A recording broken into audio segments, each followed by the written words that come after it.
Thanks for visiting the patient and the weather today. I'm meteorologist Al Peterlin, and we use proprietary weather maps to study tomorrow's weather health risk.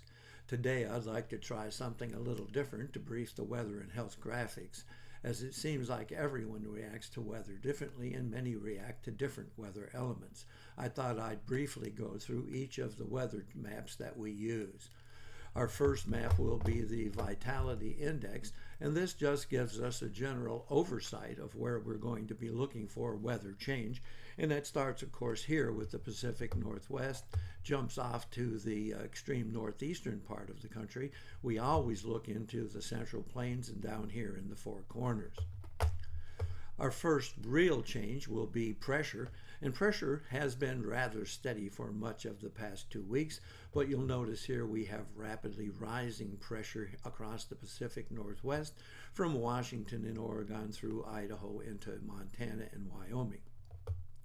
Jumping to the northeast, we have a falling pressure area all the way from eastern Pennsylvania across New Jersey, New York, and then through all of New England. Like to take a look at the temperature change map, and we can see rapidly rising temperatures here along the coast in Washington and Oregon. We have falling temperatures from Montana down in through Wyoming.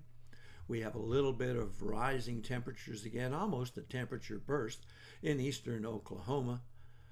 And then finally, I always take a look at Southern California because that's always difficult, but there is a touch of pressure rise here in Southern California. Looking at dew point temperature, another thing that people react to, we can see really sharply falling dew point temperatures across the Pacific Northwest. We have a dew point temperature burst with the monsoon down here in the Four Corners, and then rising moisture levels up in the Northeast where there will be falling pressure.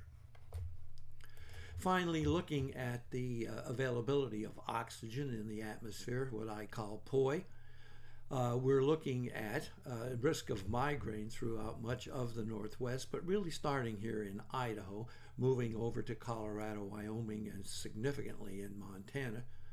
We also have a small area of migraine risk here in northern Illinois, northern Indiana, and the boot heel of Missouri. We'll have a risk of arthritis and asthma first along the coast in the Pacific Northwest, really from northern California through Washington and Oregon. We have an area of asthma and arthritis risk here from Iowa running through Kansas, Oklahoma into southern Texas.